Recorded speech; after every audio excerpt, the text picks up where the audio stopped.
आज हम लोग बात करेंगे आवेशों के कुछ गुण। आवेश के कुछ गुण। ये जो आवेश होता है, आवेश, इसके कुछ प्रॉपर्टीज होती हैं, कुछ गुण होते हैं। इस गुण की हम लोग बात करेंगे। पहला होता है यह अदिश राशि। अदिश राशि, ठीक। आवेश एक प्रकार से एक अदिश राशि होती है। दूसरा, इसमें आवेश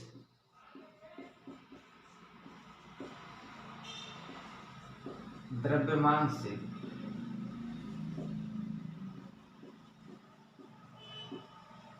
संबद्ध होता है।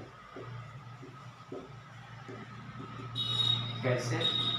जैसे कोई पदार्थ है, इसमें कुछ न कुछ द्रव्यमान होगा, तो इसमें आवेश भी होगा। अगर इसमें द्रव्यमान है तो इसमें आवेश होगा, ठीक। तो इससे यह संबंध रखता है। तीसरा,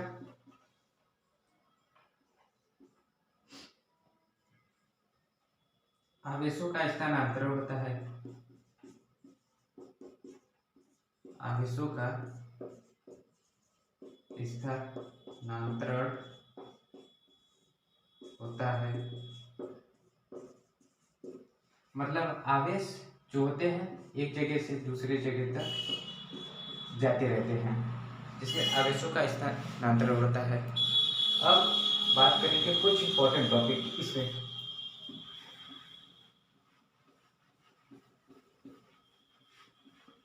तो हमारा है आवेशों का क्वांटीकरण, जो कि इस प्रॉपर्टी का मोस्ट इंपॉर्टेंट टॉपिक है। आवेशों का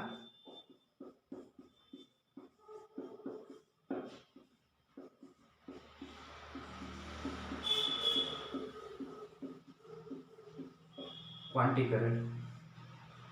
इसमें होता है Q बराबर यानी जहां n बराबर 1, 2, 3 और इस E बराबर इलेक्ट्रॉनों की संख्या।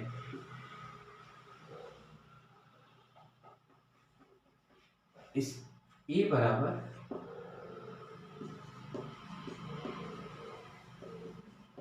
इलेक्ट्रॉनों की संख्या, जहां n हमारा जो ये n है वो भिन्नात्मक नहीं हो सकता है,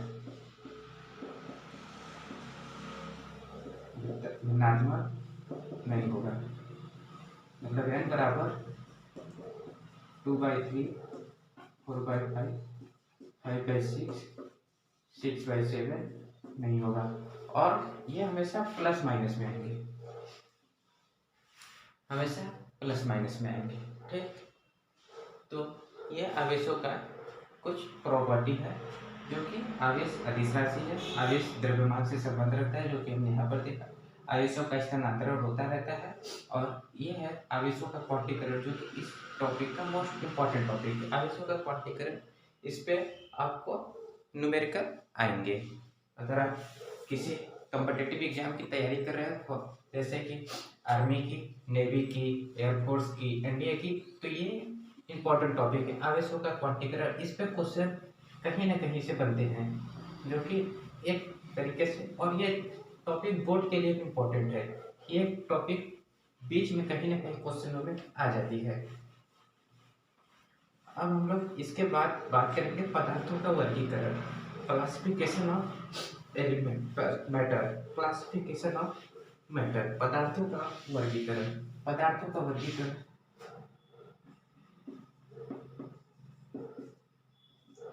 पदार्थों का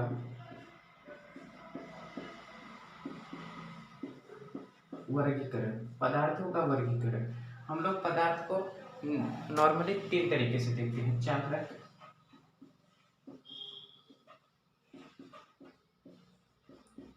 कुचालक और अर्धचालक। ये हमारा पहला, दूसरा और ये तीसरा। लेकिन पदार्थों का वर्गीकरण 4 भागों में होता है, 1 2 3 4। और ये चौथा है परावैद्युताप। चौथा हमारा है परावैद्युताप। पदार्थों का वर्गीकरण 4 प्रकार के होते हैं। पहला चालक, दूसरा कुचालक, तीसरा अर्धचालक और चौथा परावैद्युताप। चालक, चालक क्या होता है? जिसमें आवेशों का प्रवाह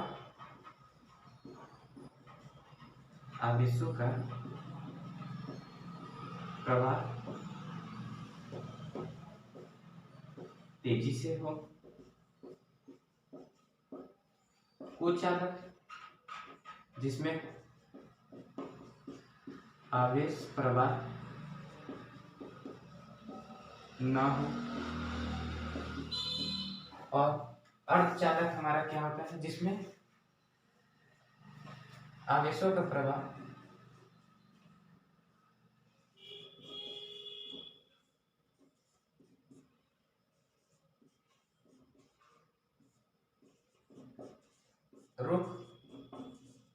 रुक कर हो। ठीक। चालक, आवेशों का प्रवाह तेजी से हो। अर्धचालक, जिसमें आवेशों का प्रवाह रुक रुक कर हो। कुचालक, जिसमें आवेश प्रवाह न हो। परावैद्युतांक क्या होता है? यह किसी माध्यम में होता है, यह किसी द्रवित माध्यम में,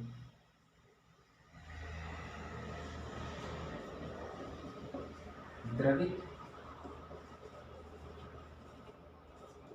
माध्यम में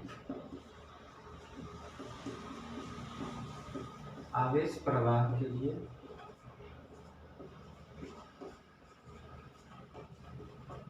होता है।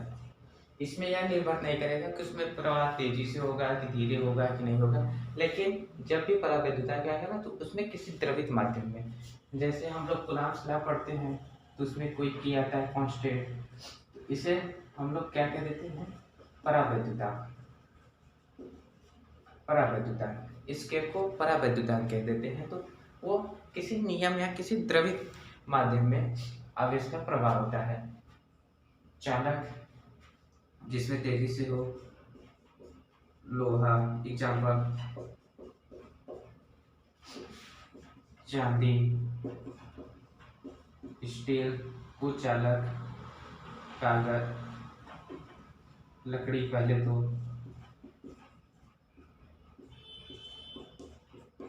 कागज, रबड़। और अर्धचालक, आवेशों का प्रवाह रुक रुक, इसमें हम लोग प्रतिरोध लेंगे। अगर हम लोग ये टॉपिक पढ़ रहे हैं वैद्युत, तो हम लोग इसमें प्रतिरोध लेंगे। ठीक, ये हमारा इसमें प्रतिरोध आएगा, जैसे जर्मेनियम,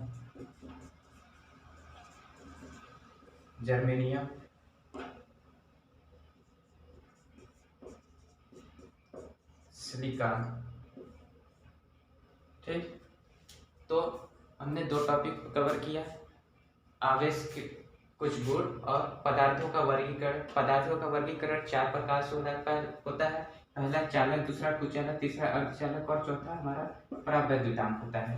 परावैद्युतांक जो कि आपको एक कॉम्पिटिटिव एग्जाम में पूछा जाएगा कि आपका परावैद्युतांक होता क्या है, या फिर ये पूछेगा कि पदार्थों का वर्गीकरण कितने प्रकार से किया जाता है। ऑप्शन होगा 2 4 5 6, तो आप ऑप्शन 4 पे टिक लगाएंगे, जो कि एक करेक्ट आंसर होगा। ठीक, अब हम लोग बात करेंगे कूलॉम्स लॉ। कूलॉम्स लॉ या कूलॉम का नियम क्या होता है, हम लोग ने 12वीं में पढ़ा होगा कि कूलॉम्स लॉ होता क्या है। आज उसे हम लोग कॉम्पिटिटिव लेवल से पढ़ेंगे कि अगर कूलॉम्स लॉ के किसी भी टॉपिक कहीं से भी कुछ पूछे, अगर हम किसी कॉम्पिटिटिव एग्जाम की तैयारी कर रहे हैं तो हम वो आसानी से कर ले, कि हाँ, हमने कूलम्ब्स का लॉ पढ़ा था, कूलम्ब का नियम पढ़ा था, जिसमें हमें बताया गया था कि हाँ, ये कॉम्पिटिटिव एग्जाम के लिए बहुत इंपॉर्टेंट टॉपिक है। ठीक, आपको डेफिनेशन में कभी ये नहीं पूछेगा कि परावैद्युतक होता क्या है, आपसे सिर्फ इतना पूछा जाएगा कि पदार्थों का वर्गीकरण कितने प्रकार से होता है या कितने प्रकार से किया जाता है। ठीक, अब हम लोग बात करेंगे Coulomb's law. Coulomb's law, coulomb का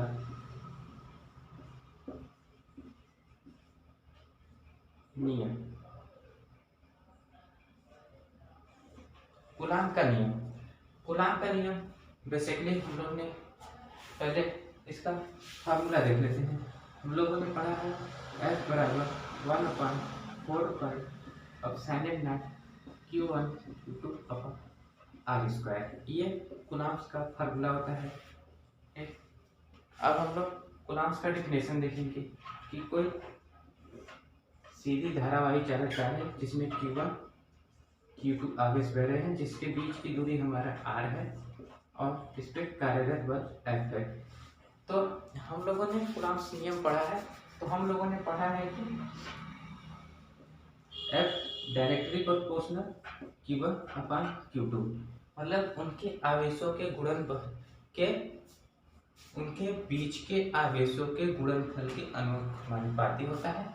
और दूसरा हमने पढ़ा है F inversely proportional R square, मतलब उसके दूरी के वर्ग के बीच के व्युत्क्रमानुपाती का।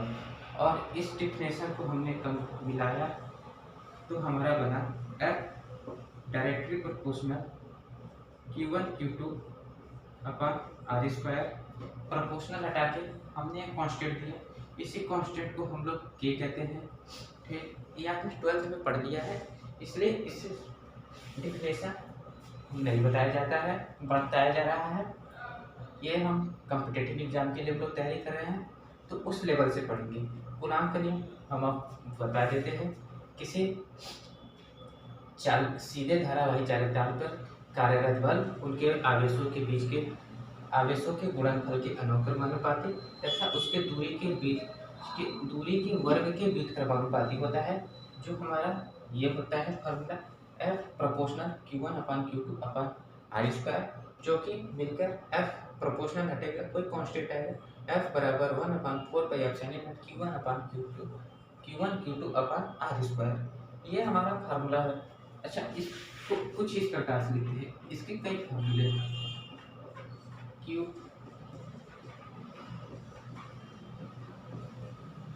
ये भी होता है, गलत हो गई लाइन, ये एक हमारा यह होता है कि इसका मान रखते हैं पहले 9 × 10⁹ Q1 Q2/R स्क्वायर। ठीक,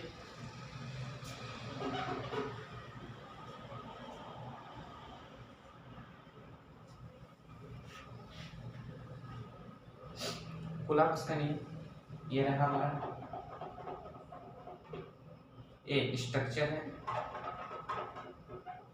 दोनों फार्मूले को कंबाइन करेंगे है, ये हमारा इक्वेशन 1 है और ये इक्वेशन 2 है, इसको कंबाइन करेंगे तो ये हमारा बनेगा। और इसे प्रोपोर्शनल हटा के हम लोग ने ये कांस्टेंट दिया कि या ये दिया या 1/4 हम साइलेंट नट दिया या फिर 9 × 10⁹ दिया। अब ये तो हमने दिया, अब इसे हम लोग कॉम्पिटिटिव लेवल से कैसे बनाएं, तो ये होता है कूलम्ब नियम का, कूलम्ब के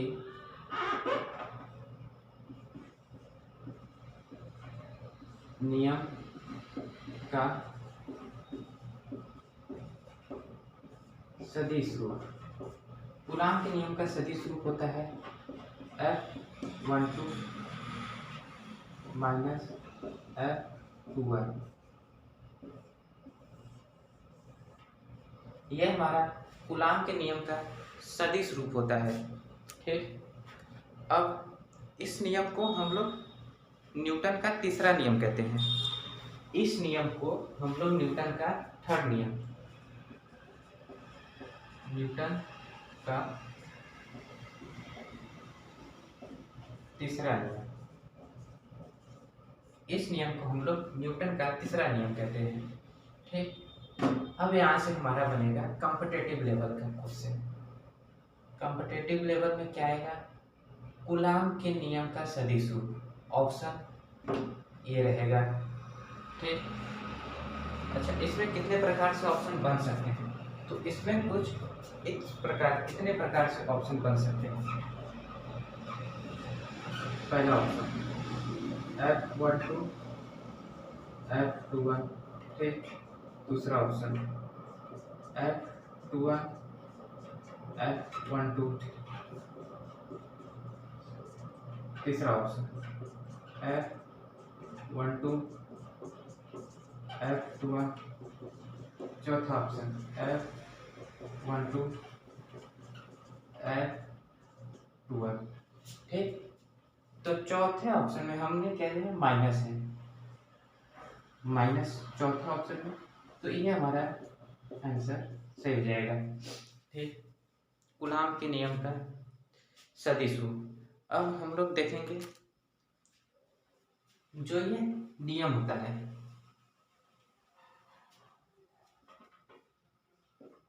F, इसको हम लोग देते हैं K, Q1 Q2 upon R square, ठीक।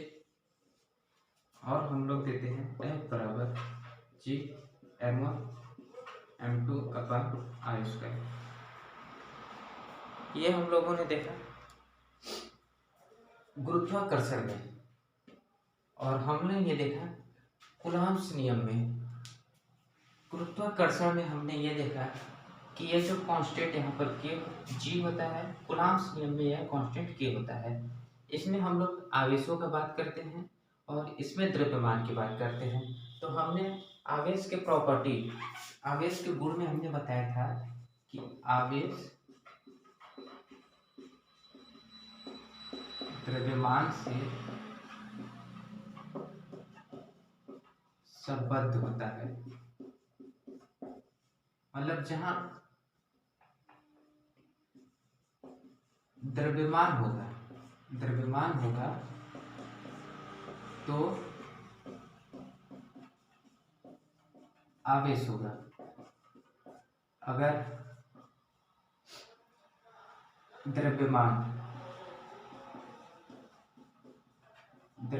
नहीं है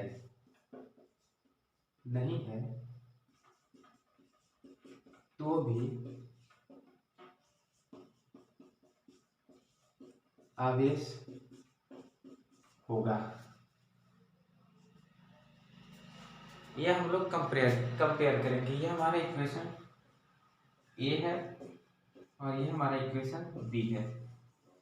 इक्वेशन बी, समीकरण ए समीकरण बी से हम लोगों ने देखा कि जो कूलाम का नियम होता है वह न्यूटन के गुरुत्वाकर्षण नियम के समरूप होता है। हम लोगों ने कूलाम्स के नियम में आवेशों की बात करते हैं और न्यूटन के नियम में हम लोगों ने द्रव्यमान की बात की है। तो ये हमारा कॉम्पिटिटिव लेवल से इस प्रकार से बना कि कूलाम का नियम किस नियम के समरूप है? तो कूलाम का नियम न्यूटन के गुरुत्वाकर्षण नियम के समरूप है। और दूसरा कॉम्पिटिटिव क्वेश्चन क्या बना? कूलाम के नियम का सदिश रूप। तो सदिश रूप ये होता है। और यहाँ से तीसरा क्वेश्चन यह बनेगा कि कूलाम के नियम का सदिश रूप किस नियम का पालन करता है? तो कूलाम के नियम का सदिश रूप न्यूटन के तीसरे नियम का पालन करता है। एक बार हम लोग फिर से देखते हैं कूलाम्स के नियम। कूलाम का नियम यह कहता है कि किसी सीधे धारावाही चालक तारों के बीच कार्यरत बल उनके आवेशों के गुणनफल के अनुक्रमानुपाती तथा उनके दूरी के वर्ग के व्युत्क्रमानुपाती होता है। और दोनों इक्वेशन को जोड़ने पर, दोनों समीकरण को एक करने पर हमें यह प्राप्त होता है। यह हमारा कूलाम का नियम प्राप्त होता है। इक्वेशन जहाँ पर F बराबर 1/4πε0 Q1 Q2 upon R square या F बराबर K Q1 Q2 upon R square या फिर F बराबर 9 into 10⁹ Q1 Q2 upon R square, यह हमारा होता है।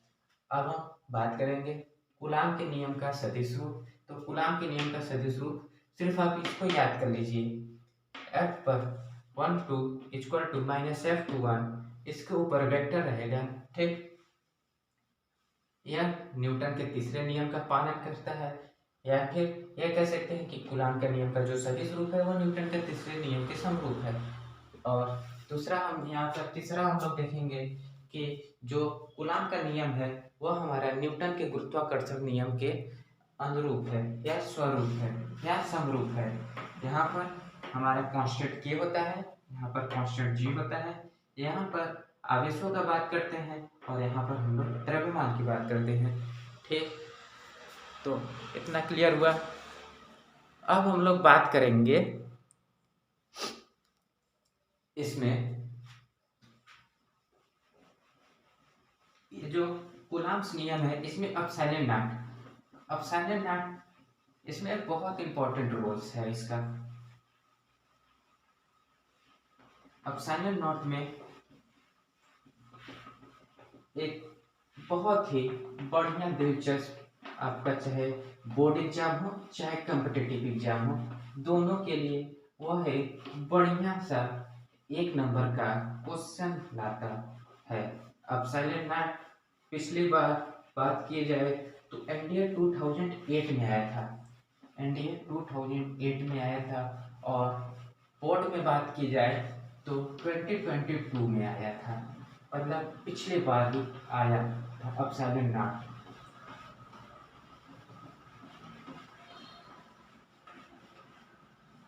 ठीक, एप्सिलॉन नॉट का इसमें आपको पूछेगा क्या, इसमें आपसे पूछा जाएगा कि एप्सिलॉन नॉट, इसको हम लोग एप्सिलॉन नॉट कहते हैं।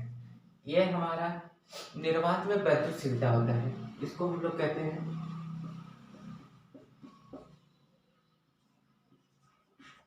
निर्वात में विद्युतशीलता। एप्सिलॉन नॉट को हम लोग कहते हैं निर्वात में वैद्युतशीलता। इसका मान होता है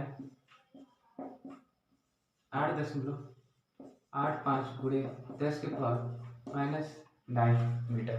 इसका मान होता है 8.85 10⁻⁻9 मीटर। ठीक, एप्सिलॉन नॉट की हम लोग बीमा देखेंगे तो एप्सिलॉन नॉट की बीमा कुछ हम लोग को याद दिलाएगी, ठीक। कि बीमा हम लोग 11th में पढ़ा था, तो एप्सिलॉन नॉट की बीमा जरूर हम लोग निकालेंगे। अब 1/4 pi epsilon not Q1 Q2 upon R square equal to L। Coulomb's law से निकालेंगे एप्सिलॉन नॉट को यहाँ पर, F को यहाँ पर, तो यहाँ पर होगा epsilon not 1/4 pi Q1 Q2 upon R square, ये रहा हमारा F। अच्छा, Q1 Q2 आवेश है, तो आवेश की बीमा होती है 80, ये हमारा Q1 का, ये हमारा Q2 का हो गया, Q2 का। अब हम लोग बात करेंगे फोर्स की। बल की बीमा T⁻², और हमारा जो R है दूरी L²। ठीक, और हम लोग इसको सब नीचे से ऊपर ले जाएंगे। एप्सिलॉन नॉट बराबर पहले m⁻⁻1 L -3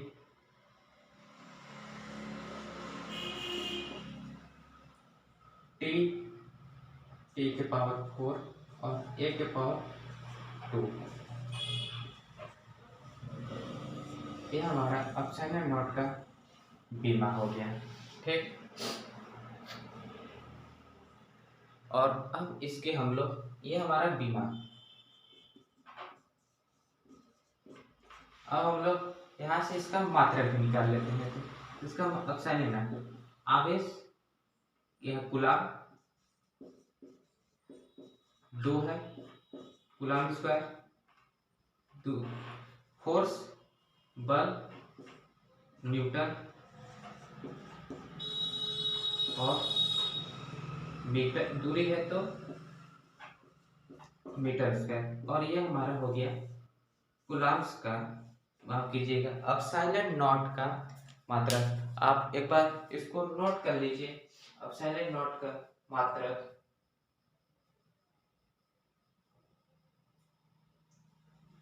1 मिनट यहाँ पर 10 के पावर -9 नहीं रहेगा, 12 रहेगा,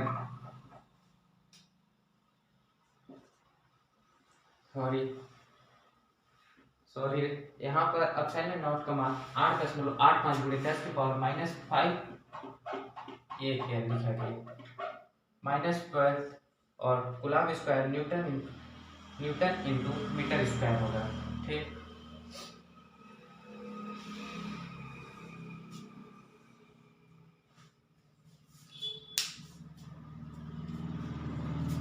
ये मान माइनस उतर गया था, माइनस। ठीक,